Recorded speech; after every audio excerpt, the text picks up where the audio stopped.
하나님께서 지금 이스라엘을 통해서 계속 일을 하고 계신다라는 것에 대해서는 한 번도 들어본 적이 없고 그것을 말하는 교수님을 한 번도 만난 적이 없습니다. 신학적인 이 모든 베이스가 반유대적인, 반성경적인, 사실은 뿌리가 잘려진 상태로 그 위에서 세워진 신학이 계속적으로 지금까지 오고 있기 때문에 한 번도 이스라엘이 하나님께서 전 세계를 경영하시는 그 중심에 있다라고 하는 것이나 이스라엘을 향하여 갖고 계신 하나님의 계획, 이스라엘의 회복과 예수님의 다시 오심, 이것에 대해서 결부해서 생각해 볼 마음도 없었고,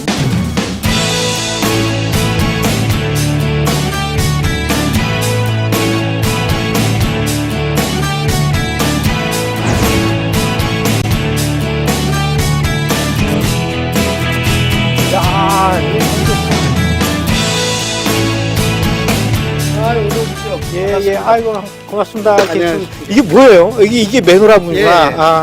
이건 메노라로 이렇게 만들었습니다. 그럼 메노라를 열고 들어가는 거네. 예, 그렇습니다. 예, 고맙습니다.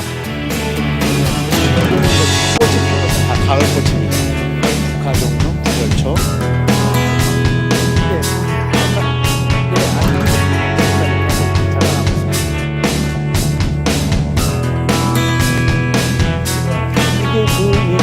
이렇게 나무 목재가구라고 해서 목동하고 원형으로 되는 이거를 선생님께서 직접 다 설계하신 거예요. 이 난간이 그냥 되어 있는 게 아니라 이것도 메노라 모양이에요. 예. 계시록 1장에 보면 예수와께서 7촛대 사이를 이렇게 거니시는 모습이 있습니다. 그래서 그 개념을 따서 이 7촛대 사이를 문도 가르고 들어오고 양쪽에 3개씩 해서 이렇게 촛대 사이를 이렇게 지나가는데 그 의미가 하나님의 교회를 상징하는 촛대이기 때문에 이 집에 7촛대 사이를 저도 예수와처럼 거닐고 싶어서. 야, 7촛대 사이를 걷는 기분. 좋네요. 네, 실례입니다. 전부 다 나무로 되어 있네요. 네, 전체를 다 나무로. 와, 그 다음에 이 안에도 또 메노라가 있어요. 그렇습니다. 처음에는 이 건물을 지을 때 이 창살, 이 크기를 생각하고 지었어야 되는데 다 짓고 나니까 조명이 들어가지고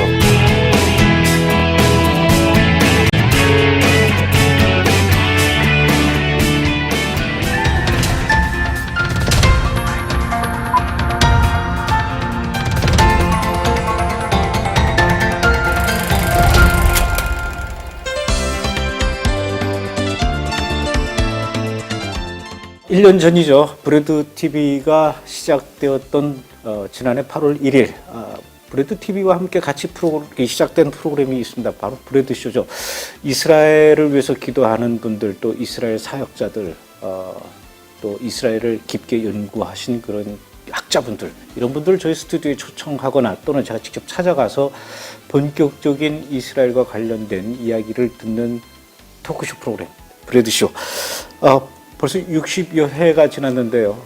그 브레드쇼에 제일 처음 나오셨던 분, 여러분들이 아마 기억하실 겁니다. 그리고 굉장히 또 반응도 좋았고요. 바로 이경욱 선교사님입니다.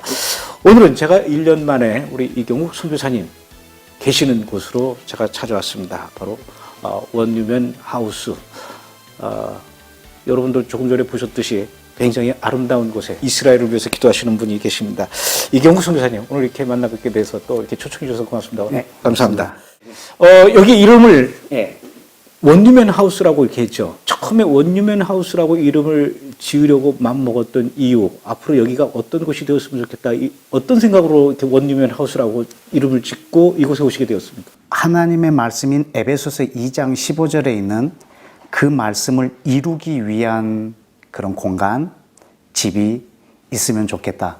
그래서 에베소서 2장에 있는 원유맨이라고 하는 것은 그리스도를 전혀 몰랐던 이방인들이 예수와 안에서 그리스도의 피로 가까워졌고, 예수와께서 중간에 막힌 담을 허셨고, 그리고 이 둘이 한 세 사람으로 지어져 간다고, 창조되어 간다고 성경에 기록이 돼서 주님이 지금 이걸 하고 계시구나, 진행형으로 쓰여 있어요. 그러면 나도 이곳에서 하나님이 짓고 계시는 그 집을 나도 이곳에서 함께 지어가겠다 하는 마음으로 원유맨, 한 세 사람이라는 그 집의 이름을 명명하게 되었습니다. 그러면은 이곳에서 선교사님이 어떤 성경 말씀 연구에 집중하는 개인적인 어떤 연구소 개념입니까? 아니면은 함께 모여서 이렇게 기도하는 어떤 공동의 장소로도 사용이 됩니까? 네, 둘 다입니다. 이곳은 또 제가 사는 집이기도 하지만 또 제가 말씀을 연구하고 그 말씀으로 기도하고 하지만 이 원유맨이라고 하는 비전을 품은 사람들이 한국에 굉장히 많이 일어났습니다. 그래서 이분들이 함께 기도하고 또 안식도 하고 여기가 또 발전소가 되기도 하고 작업실이 되기도 하고 그런 공간. 한마디로 말하면 원유맨을 이 땅에 이루기를 원하는 사람들의 아지트 같은 그런 역할을 하고 있습니다. 이스라엘을 사랑하고 이스라엘에서 기도하는 분들도 많이 오겠네요. 네, 아주 우리가 이스라엘을 사랑하는 것, 이스라엘을 회복하는 것이 사실은 큰 우리의 목적이기도 하지만 더 나아가서 유대인과 이방인이 하나가 되는 것이 원유맨이기 때문에 이스라엘에게 집중되어 있다라기보다는 전 열방과 이스라엘을 하나가 되게 하는데 어떤 아이디어가 필요하고 지지가 또 필요하고 그런 부분들을 우리가 연구하고 함께 기도하는 그런 공간이죠. 여기서 예배도 드립니까? 예. 함께 예배하고 우리가 여기서 하나님의 말씀으로 하나님을 높여드리는 거죠. 하나님의 그 위대하심, 또 하나님의 계획하신 것을 이루시는 신실하심, 이런 것들을 우리가 말씀으로 인정해드리고 높여드리는 그런 찬양이, 그런 예배가 주로 이루어지고 있습니다. 오늘은 제가 본격적으로 좀 이 기도에 대해서 한번 좀 여쭤볼게요. 네. 주로 그럼 선교사님이 여기서 어떤 기도를 하십니까? 말씀으로 하나님 앞에 기도하는 일을 하고 있습니다. 우리가 보통 이제 산속에 있는 기도원에 가면은 막 통성 기도도 하고 금식 기도도 하고 선교사님도 여기서 통성 기도하고 금식 기도하고 그렇습니까? 네, 뭐 다 하죠. 묵상하는 기도도 많이 있지만 제가 하는 통성 기도는 눈을 뜨고 하는 기도, 눈을 뜨고 하죠. 그리고 늘 성경책 들고 그리고 이 말씀을 갖고 계속 하나님 앞에 말하는 기도니까. 그러니까 제 머릿속에 있는 것을 막 이렇게 말하는 것이 아니고 저는 하나님의 말씀을 묵상하고 그 말씀을 가지고 말하기 때문에 계속 눈을 뜨고 주께서 하신 이 약속 그리고 이 말씀 속에 있는 비밀들 이것들을 이루시라고 계속 말하죠. 하나님, 이 약속 하나님이 하신 거 맞죠? 하나님 이 약속 이루실 것이 아니면 뭐 하려고 하셨습니까? 주님 이 약속을 신실하게 이루십시오. 이스라엘 땅에, 한국 땅에, 북한 땅에, 중국에 그리고 주님께서 이 계획하셨던 것들을 오늘도 저는 이 땅이 암담해 보이기도 하지만 주의 약속이 있기 때문에 저는 이루어질 것을 믿습니다. 그리고 이 약속을 기억나게 해드리는 그런 기도를 하나님이 본인이 하신 말씀을 기억 못 하실 일은 없잖아요. 그렇죠. 저도 그분이 전지전능하시다라는 것을 익히 잘 알고 있지만 그분이 이사야 62장에서 그렇게 말씀하셨더라고요. 그리고 이사야의 한 3군데, 예레미야에서 2군데, 시편에서 3군데 너희는 나로 기억나게 해달라고 요청하고 있어요. 너희는 나로 하여금 내가 한 약속을 기억나게 해달라. 그래서 하나님이 왜 기억 상실증에 걸리셨을까? 왜 기억나게 해달라고 그럴까? 봤더니 그분이 하신 약속을 이 땅에 이루어질 때가 되면 하나님의 사람들이 그 약속을 깨닫고 하나님 이 약속을 하셨군요. 예를 들어서 예레미야에게 70년 만에 포로에서 돌아오리라. 바벨론 포로에서. 이걸 70년 전에 기록을 해놨고 이것이 이루어질 때쯤 되어서 다니엘의 그 기도를 통해서 하나님으로 하여금 기억나게 하고 그걸 이루시고 또 430년 만에 애굽에서 돌아오게 하리라.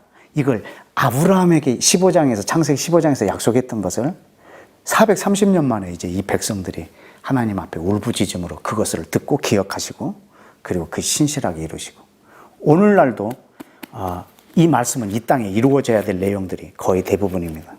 그것을 깨닫고 이것을 기억나게 해드리는 사람들이 필요하기 때문에 이곳에서 이 일을 하고 있고 우리 집에 오신 기도자들은 그 기도를 함께 하고 있습니다. 그럼 우리가 일반적으로 알고 있는 그 기도의 방식과는 좀 차이가 있어요. 그렇죠. 우리는 보통 이제 우리의 기도 제목이라고 그래가지고 집안에 아픈 사람이 있으면 아픈 사람이 건강하게 해달라고 그렇게 기도하기도 하고 또 자녀가 또 뭐 시험을 앞두고 있으면 시험 잘 보게 해달라고 기도하고 이게 약간 좀 기복적인 그런 그 기도이긴 하지만 선교사님은 지금 이제 말씀 하나님의 말씀이 기억나게 하고 이루어지게 해달라 이렇게 기도하는 기도의 방식을 바꿔야 되는 겁니까? 우리의 필요를 하나님 앞에 요청하는 이런 기도, 또 내 마음의 간절함을 주님께 하는 기도, 심지어 시편에 보면은 내 원수를 막 쳐달라고 하는 그런 기도, 이제 이런 기도도 할 만큼 이제 내 필요를 말하고 있는 것도 아주 필요한 기도이지만 그것이 기도가 다가 아니거든요. 근데 우리는 그 기도가 내 거의 90% 이상이 되기 때문에 기도에 대한 균형이 없는 거죠. 기도에 큰 저는 혁명이 일어나야 된다고 생각합니다. 이 인류 역사에 있어서 가장 큰 혁명이 있다면 하나님이 사람이 되신 겁니다. 이것보다 더 큰 혁명은 없을 겁니다. 하나님이 사람으로 오셔서 십자가에서 죽으시는데 고린도후서 5장에 보면 그분이 왜 이 땅에 오셨는가? 왜 이런 어마어마한 혁명을 하셨는가? 우리 인간 안에 혁명을 일으키기 위해서. 그 혁명이 뭐냐면 그가 우리를 위하여 대신하여 죽으신 것은 우리로 하여금 더 이상 자기 자신을 위하여 살지 않게 하려고. 그렇다면 기도도 이와 같이 혁명이 일어나야 되지 않겠습니까? 사람이 자기 자신을 위해서 살지 않는다고 하면 기도 또한 그 정도로 혁명이 일어나야 된다고 생각합니다. 그럼 자기 자신을 위해서 살지 않는 대안이 뭐냐면 나를 위하여 대신 죽었다가 살아나신 이를 위하여 사는 것이 이제 우리의 삶의 큰 혁명입니다. 그러면 그 혁명에 맞춰서 내 기도도 바뀌어야죠. 저 사람이 무엇을 위해서 사는가 알려면 저 사람이 무엇을 위해서 기도하는가를 보면 합니다. 이 기도라고 하는 말하고 나를 위해서 기도한다는 것은 이건 사실 의미가 상반된 거예요. 더 이상 나를 위해서 기도하지 않게 하려고, 나를 위해서 살지 않게 하려고 오셨고 또 주님이 그런 기도를 가르치셨고 직접 하셨고, 그렇다면 우리의 존재 목적이 뭔가? 그것은 그분의 뜻이 이 땅에 이루어지는 것. 그렇다고 하면 그분의 뜻은 사실 이 안에 있거든요. 기록된 말씀에 뿐만이 아니라 이걸 깊게 묵상할 때 그 말씀 안에 있는 비밀들로 지금 이 땅을 경영하고 계시기 때문에 이 기도하느라고 아마 내 필요한 것을 구하지 못했다면 하나님께서 그 나라를 구한, 오직 그 나라를 구한 이에게 너에 있어야 될 것을 내가 다 채우리라 하신 그분의 살아계신 신실한 약속을 우리가 경험하게 될 것입니다. 근데 나를 위한 기도는 내가 뭘 필요한지 하나님한테 어떤 것들을 요구해야 되는지 너무나 잘 알기 때문에 쉬워요. 네. 그런데 지금 성사님께서 말씀하시는 그런 그 기도는 기도하기가 점점 더 어려워질 것 같아요. 내 필요를 하나님 앞에 구하는 건 너무나 쉬운 것은 내가 한국에서 태어났기 때문에 한국말 하는 것이 너무 쉬운 것과 똑같습니다. 그래서 내가 외국어를 공부하려고 하면 너무나 어렵죠. 왜냐하면 내가 잘 들어오질 않았기 때문에, 내 귀로 듣지 않았기 때문에.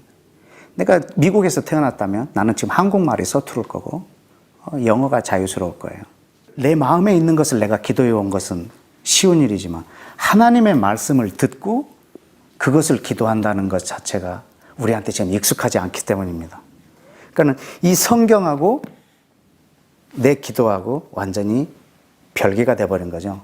이 성경마저도 내 기도, 내 유익을 서포트 해주는 것을 찾아서 그걸로 기도하는 수밖에 없는 거죠. 이 기도가 익숙해져 있기 때문에 주의 말씀을 계속 들으면 우리는 듣는 걸 말하게 돼 있습니다. 한국말을 많이 들었기 때문에 한국말 하는 것이 쉽듯이 하나님의 말씀을 자주 들으면, 계속 들으면 내가 기도하려고 무릎 꿇었을 때 오직 들은 걸 말하게 됩니다.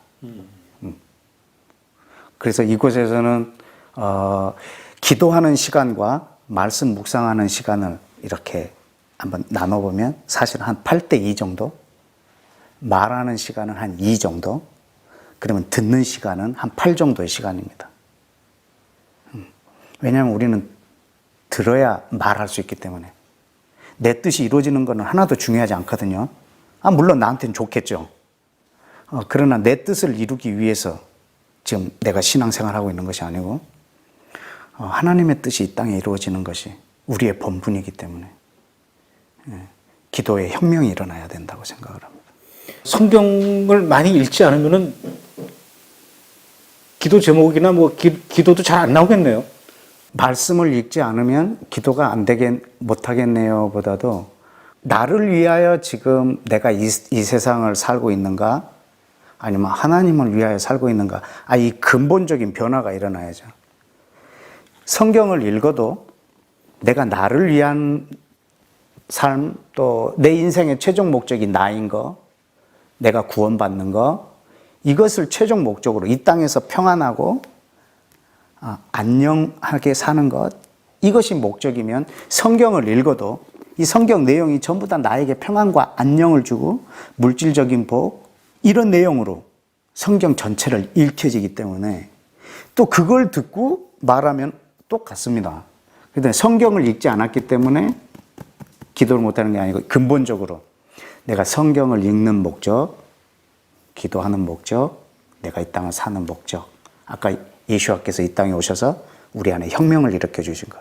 더 이상 자기를 위하여 살지 않고 대신 죽으신 예수와를 위해서 살게 하려고 이 땅에 하나님이 사람이 되셨다면 나 또한 그 혁명이 일어나죠.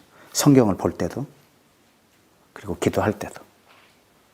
그러면 그 기도하는 방법에 대해서 교육을 받을 필요가 있습니까? 훈련이나? 성경을 공부하다 보면 하나님 앞에 기도하는 것과 성경 연구가 따로 해서 그러니까 성경은 성경대로 공부하고 기도는 이제 내 마음의 소원을 기도하고 이제 이게 이렇게 분리가 돼 버리죠. 근데 이 기도를 배운다라는 것은 이렇게 말을 배운다라는 거거든요. 하나님의 언어. 하나님의 언어를 배워서 내가 하나님의 언어를 말하는 거거든요. 이건 방언을 말하는 게 아니고 관심사죠. 그렇죠. 그러니까 하나님의 언어를 많이 듣는 것이 이 기도를 배우는 유일한 방법이에요. 이것을 듣고 마음에 이것을 확신하는 거죠. 예를 들어서 만약에 지금 우리 대한민국에 예수를 믿는 사람이 뭐 10명도 안 된다. 그러나 그 계시록에 보면 마지막 날에 흰옷을 입고 손에 종려가지를 들고 하나님을 찬송하는 사람의 숫자가 사람이 능히 셀 수 없는 숫자라고 했으니까 막 그 약속을 보면 우리 한국에도 이런 사람들이 많아지기를 원하는 거죠. 전 세계에 이 하나님의 비전을 갖고 있는 사람이 극소수라 할지라도 거기에는 숫자가 많다고 했으니까 우리는 이 약속을 믿고 이것을 기도하는 거죠. 우리는 이 환경 때문에 좌절할 필요가 없는 거예요. 왜냐하면 계시록에 사람이 능히 셀 수 없는 숫자가 있다고 했으니까 이걸 갖고 기도하는 거죠. 하나님 이 약속을 주님 이 시대에 온 땅에 열방에 이루어 주옵소서. 전 세계 예수 믿는 사람이 10명밖에 없다 할지라도 이것 때문에 언제 이 사람들이 많이 예수님을 영접받게 이렇게 고민할 필요가 없다는 거죠. 하나님의 약속을 믿는 것이 기도의 먼저고 들어야 믿는 거죠. 들은 것을 믿고 우리 믿는 것을 말하고 이것이 우리의 기도의 순서입니다.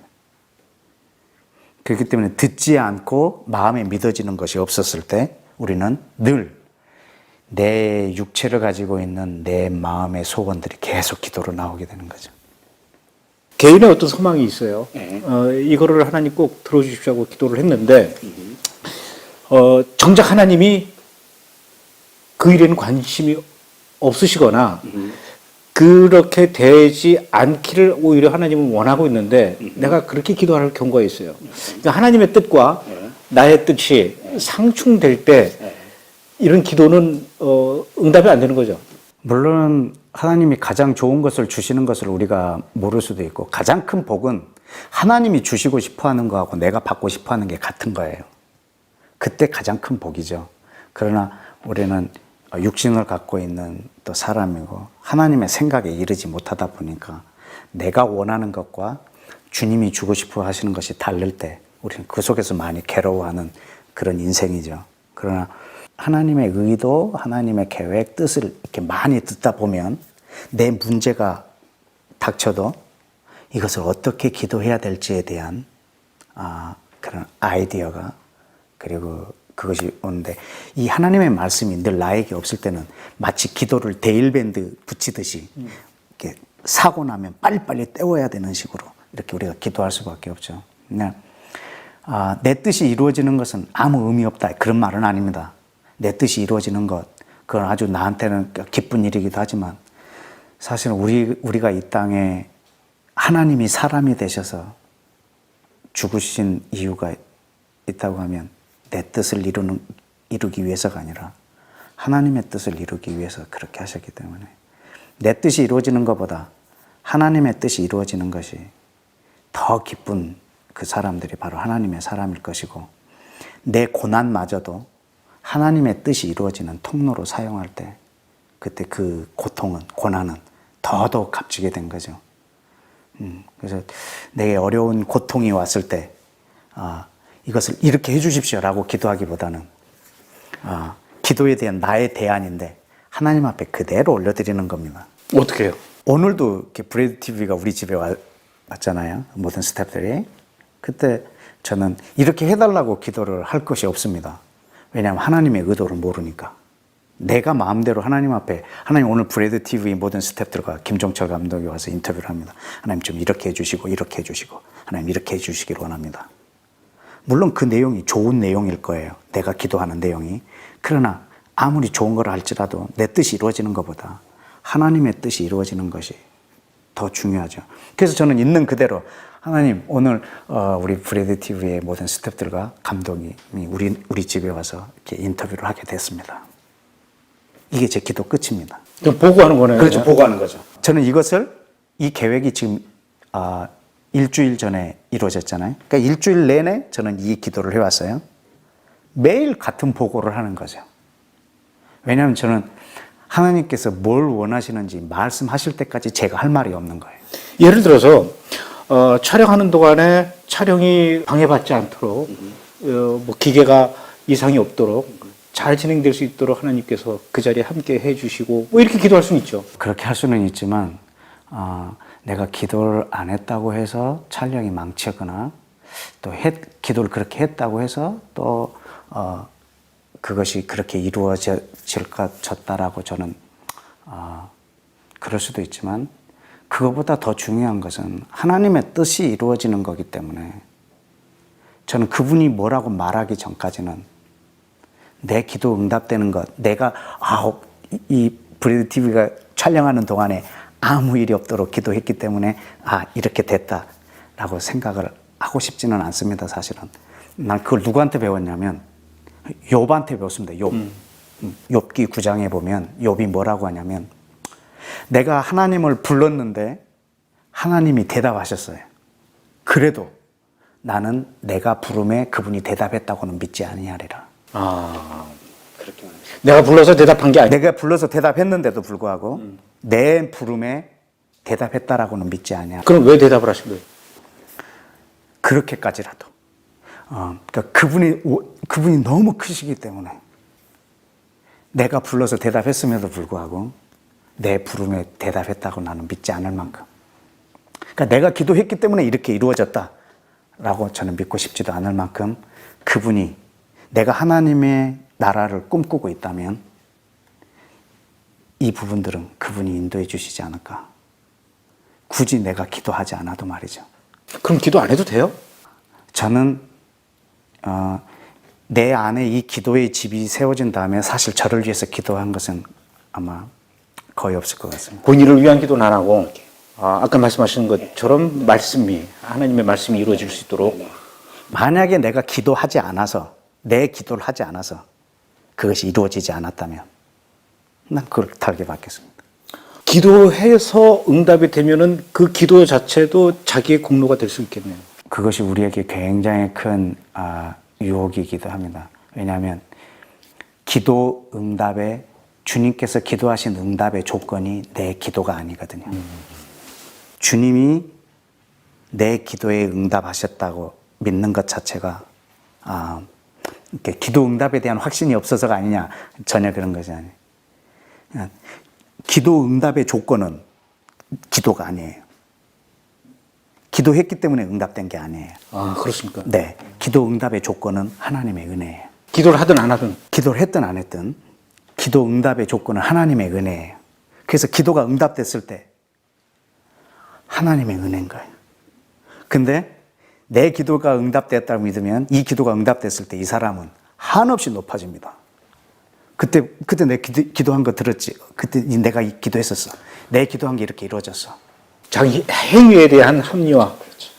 합리화라기보다는 어떤 자랑이죠. 그때 내가 기도했기 때문에 이번 일이 이루어졌어. 막 이렇게 자랑하는 거죠.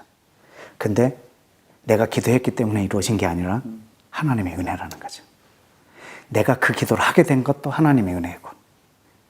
왜냐하면 이 기도가 하나님으로부터 왔기 때문에 하게 하신 이도 하나님이시고 이 기도를 통해서 일하신 분도 하나님이시고 기도가 응답되었을 때 우리는 그분 앞에서 무릎 꿇어야죠. 마치 밤새 고기를 잡았는데 한 마리도 못 잡은 베드로한테 베드로야 여기다 그물을 내려라 했을 때 그물이 찢어지게 올려오는 거예요. 그때 막 베드로가 막 사람들을 불러서 자랑하는 거지. 내가 지금 잡은 거거든. 내가 지금 이 고기를 잡은 거거든 하고 막 옆에 주변에 고기 잡는 배들 다 불러서 자기가 자랑하는 것과 같은 거죠. 근데 베드로는 그때 그럴 수가 없었던 거예요. 예수님 앞에 무릎 꿇고 저는 죄인입니다. 저를 떠나소서라고 말할 만큼 그건 주님의 은혜였거든요. 내가 그물을 내려서 고기가 잡혔다 할지라도 이것은 내가 그물을 내렸기 때문이 아니고 주님의 은혜죠. 내가 기도해서 응답되었다 할지라도 이건 내가 기도했기 때문이 아닌 거예요. 하나님의 은혜예요. 하나님이 지금 이 말씀의 비밀을 열어서 나에게 기도하게 해서 그것이 오늘 이스라엘 땅에 이루어졌다 해도 내가 기도했기 때문이 아니라 하나님의 은혜죠. 그분의 신실하심. 제가 이 땅에 살면서 어떻게 이런 기도를 할 수 있겠어요? 그냥 평범한 사람으로 이 땅에 산다면 내가 하는 이 기도가 어떻게 가능하겠어요? 내가 나를 위해서 매일 썬데이 크리스찬처럼 내 욕심을 위해서 이렇게 다닌다고 하면 어떻게 이런 기도를 할 수가 있겠어요? 이 기도를 하게 된 것도 하나님의 은혜고 나를 통해서 하나님의 뜻이 이루어진 것도 하나님의 은혜이고 개인의 기도 제목을 막 10가지, 20가지 적어놓고 이 기도 제목이 이루어지도록 하나님한테 응답받기 위해서 기도원에 들어가서 막 며칠씩 금식 기도하는 그런 경우도 있고요. 또 국가에 어떤 그 위기 상황이 닥쳤을 때 막 성도들이 다 모여서 뭐 예를 들어서 남북 통일을 위해서 기도한다든가 이렇게 이 기도 제목을 가지고 막 간절히 개인이 또는 단체가 집단이 기도하는 거 이분들도 역시 그러면 기도의 방법이나 이런 것들이 좀 바뀌게 되는 겁니까? 개인으로 기도하거나 함께 마음을 합하여 기도할 때 이제 우리는 그 중보 기도를 할 수 있습니다. 물론 개인이 기도할 때는 자기 개인의 생각을 기도하지만 함께 기도할 때는 기도 제목을 주잖아요. 그리고 한 기도의 제목을 함께 기도하게 되는데 그때 우리는 그것을 중보 기도라고 말을 하는데 사실은 중보 기도는 자기 뜻이 이루어지는 것이 중보 기도가 아니고 하나님의 뜻이 우리를 통해서 이루어지는 걸 중보 기도라고 해요. 이 중보 기도라고 하는 이 에튜시스라고 하는 헬라어 자체가 하나님으로부터 온 것을 가지고 다시 하나님께 말하는 기도예요. 근데 우리는 한국을 위해서 기도할 수 있는데 그걸 너무나 자기 생각으로 기도할 수 있다는 거죠. 하나님이 한국에 경제 위기를 주실 수도 있었고 전쟁의 위기를 줄 수도 있고 하지만 우리는 여기서 할 수 있는 기도가 사실은 없어요. 하나님 우리 경제를 회복시켜 주십시오. 주님 이 전쟁을 비껴가게 해 주십시오. 판단착오로 이 전쟁이 발발하지 않게 해 주옵소서. 우리는 이렇게 기도할 수밖에 없는데 이 기도는 사실은 하나님의 사람이 아니라 불교에서도 할 수 있고 이 나라를 사랑하는 사람이라면 각기 자기 모든 신들에게 할 수 있는 기도들이에요. 그러나 우리가 해야 될 기도는 그런 상황에서 하나님이 이 땅에 무엇을 말하기를 원하시는지 우리는 그것을 들을 수 있어야 돼요. 그걸 듣는다고 하는 것 자체가 참 신비스럽기까지 할 수도 있는데요. 잘못된 관행이라고 하면은 어떤 거냐면 내가 지금 기도하려고 하는 것을 말씀 어떤 것을 하나를 찾아서 이 사실을 이 말씀에 이렇게 지지하는 기도로 이렇게 올려드리고 있는 것들. 그러니까 막 기도를 찾는 말씀을 찾는 거죠. 그 말씀 하나를 이 기도를 하기 위해서 이렇게 대입시켜서 하기도 하는데 사실은 이거보다 성경 66권을 6권 중에 한 권을 내가 순서대로 1장 1절부터 묵상을 매일 해 나가다 보면 이건 제가 거의 19년, 20년째 경험하고 있는 거예요. 예를 들어서 지금 내가 출애굽기를 하고 있다. 그럼 출애굽기 1장 1절에서 오늘 이 나라를 위해서 어떻게 기도해야 될지 가르쳐 주십니다. 1장 3절에서도 가르쳐 줄 수 있고, 내가 2장을 묵상하고 있는데 가르쳐 주실 수 있고. 근데 오늘 말씀 묵상하고 지금 내가 하나님 앞에 아까 그 보고하는 형식의 기도를 올려드려요. 계속. 왜냐하면 우리는 보고하는 기도, 하나님 이런 일이 있습니다. 이런 일이 있습니다. 이 객관적으로 내 생각을 가미하지 않고 마치 뉴스를 보도하듯이, 뉴스 아나운서가 자기 생각을 가미하지 않고 있는 그대로를 우리한테 보도하듯이 우리도 주님 앞에 있는 그대로를 말합니다. 언제까지? 이것에 대해서 주님이 나에게 말씀하실 때까지. 그럼 그분이 말씀하신 것이 이루어지도록 우리는 기도하는 거죠. 그럼 그 과정 가운데 어떻게 듣느냐? 그날 나에게 주어진 말씀을 계속적으로 묵상해 가다 보면 그 말씀의 이 역사적 배경하고 우리 한국의 이 시대적 배경하고 전혀 다름에도 불구하고, 아니 그냥 어떤 뭐 동화 같은 그런 성경 본문 속에서도 이것을 기도할 수 있는 지혜를 그 안에서 주십니다. 그래서 꾸준히 이 말씀을 묵상해 갈 때 우리는 이것을 기도할 수 있습니다. 그렇지 않으면 우리는 어떤 사건을 놓고 말씀을 찾아다니죠. 이 말씀, 이 사건은 이렇게 기도해야 되겠다. 물론 그 순간에 하나님이 내가 알고 있는 말씀을 생각나게 하실 수도 있지만, 그렇게 했을 때는 내 생각으로 이 말씀을 조정해 나갈 수도 있기 때문에 그렇게 하지 않으려면 말씀을 순서대로 묵상하는 중에 하나님의 음성을 들어야죠. 그러나 지금까지 내가 하나님 앞에 올려드리고 보고한 내용 중에 3개월 이상 걸린 적이 없습니다. 3개월 동안 아무 말씀 안 하신 적이 없습니다. 가장 길었던 게 3개월입니다. 우리는 바쁘거든요. 선교사님처럼 이렇게 말씀을 깊게 읽을 시간도 없고, 아침에 눈 뜨자마자 출근해야 되는 그런 상황이고, 또 저녁에 늦게 들어와야 되고, 일하는 사람과 기도하는 사람 분리될 수 있습니다. 온 교회 식구들이 기도를 그렇게 살려달라고 그랬는데도 일주일 만에 돌아가셨어요. 그건 기도 응답이 안 된 겁니다. 하나님이 건강을 회복시켜 주려고 병을 허락하시진 않았을 것 같기 때문에 우리가 이스라엘, 예루살렘의 평화를 위해서 기도하라, 이런 얘기를 이제 많이 하는데, 예루살렘의 평화, 어떤 평화를 얘기하는 겁니까? 지금 우리나라가 지금 참 평화스럽죠. 그래서 사실 예수화가 없으면 그건 평화가 아닙니다.